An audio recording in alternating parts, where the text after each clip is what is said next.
Good morning. Amazon. Flash briefing. Jamie, here's the latest from the flash briefing. In NPR News. Live from NPR News in Washington, I'm Windsor Johnston. The House Select Committee investigating the January 6th insurrection will hold what's expected to be its final public meeting today. NPR's Barbara Sprunt reports the panel is likely to vote on criminal referrals against former President Donald Trump for his role in the attack.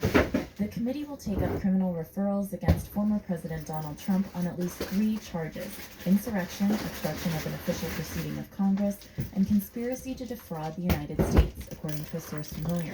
Referrals do not carry any legal weight or compel the Justice Department to act. According to committee documentation obtained by NPR, the panel intends to accuse John Eastman and Kenneth Chesebro of being tied to the plot to overturn the 2020 presidential election. Eastman helped lead the effort to overturn President Biden's win, while Chesebro is considered a central figure in the scheme pushing for a slate of fake Trump electors in various states won by Biden. Barbara Sprunt, NPR News, Washington. The House panel is expected to release the full findings of its investigation on Wednesday. Federal authorities are investigating severe turbulence on a flight that was traveling from Phoenix to Honolulu on Sunday. Jackie Young from Hawaii Public Radio reports about 20 people were hospitalized with injuries. Passengers said the sudden turbulence sent some of them flying out of their seats.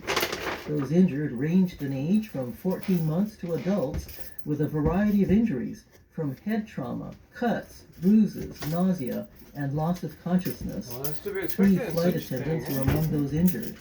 Dozens of firefighters, paramedics, and the State Aircraft Rescue firefighting team responded to the mass casualty event.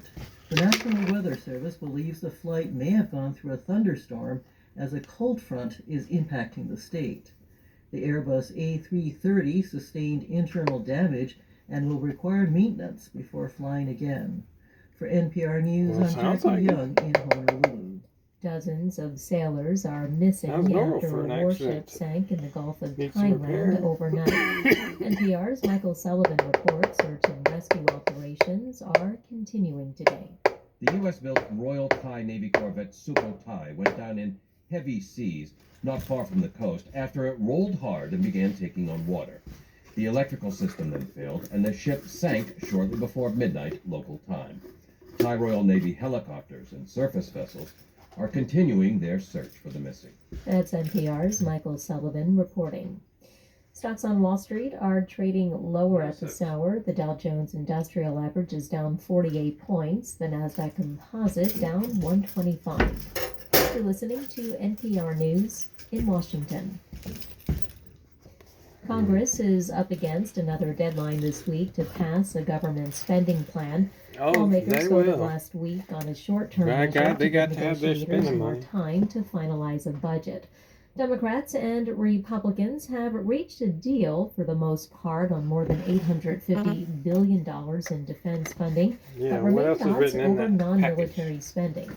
Lawmakers have until Friday to reach a deal. British Prime Minister Rishi Sunak is pledging next year to match or exceed the $2.8 billion in aid provided to Ukraine this year. As NPR's Frank Langford Well, reports, that's a the aid will stupid waste include of more money, than isn't it? $300 million in artillery ammunition. At a meeting in the Latvian capital of Riga, Sunak said aid would include more air defense systems, artillery, and armored vehicles.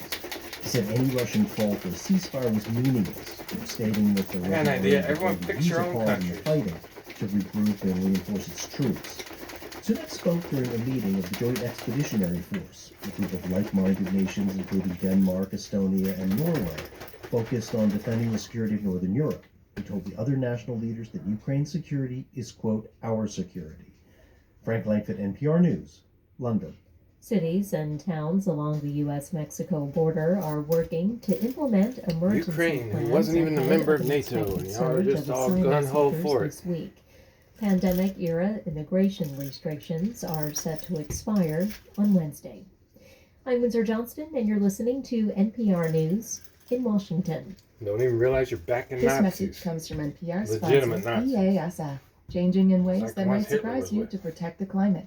From making airplanes more efficient to building an offshore windmill farm, getting inspiration from many places and all kinds of people. At BASF, we create chemistry. In weather. Right now in Seattle, it's 30 degrees Fahrenheit with flurries. Throughout the day, you can expect more of the same, with a high of 33 degrees and a low of 31 degrees. From NASA. NASA has selected Northrop Grumman Systems Corporation of Redondo Beach, California, to support the James Webb Space Telescope Phase E operations and sustainment contract. NASA and AST & Science, a subsidiary of AST Space Mobile Incorporated, have signed a joint agreement to formalize both parties' strong interest in the sharing of information to maintain and improve space safety. 2022 is one for the history books as NASA caps off another astronomical year. NASA's Orion spacecraft splashed down in the Pacific Ocean west of Baja California at 9:39 a.m. PST Sunday after a record-breaking mission, traveling more than 1.4 million miles on a path around the moon and returning safely to Earth, completing the Artemis I flight test. That's all for your flash briefing. Amazon. What's the weather today in Kenmore, Washington?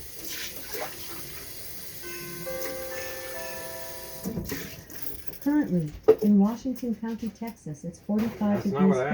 Fahrenheit with mostly cloudy Amazon. skies. What's the weather in Kenmore, Washington?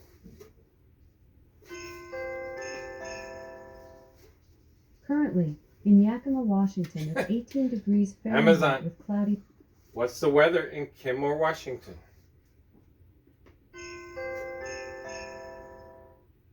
In Yakima, Washington, Oh my it's gosh. 18 degrees Amazon. Fahrenheit. What's the weather in Kenmore, Washington?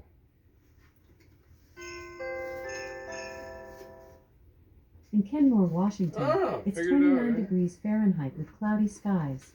Today, She's a you can look for genius. snow flurries, with a high of 32 degrees and a low of 29 degrees.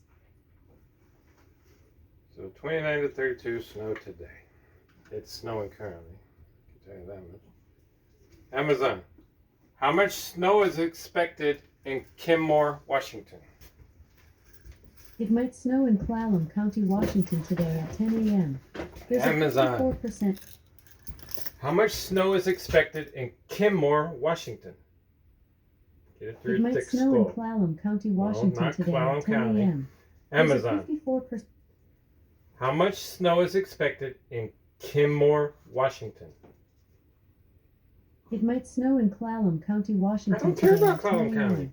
There's a 54% Amazon. chance. Off. Off. Bye-bye. Turn your butt off before I unplug you. Thank you. Amazon. How much snow can be expected in Kenmore, Washington?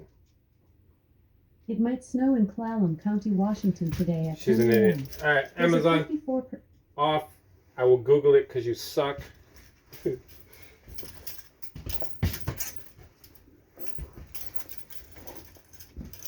Amazon. Tell us a joke. The holiday sweater is so ugly. Yeah, It we was heard that banned one. from the island of Misfit Toys. Banned from the island of misfit toys. I thought Santa put it on the naughty list. Whatever. Alright, have a good day. Stay warm, cool, depending on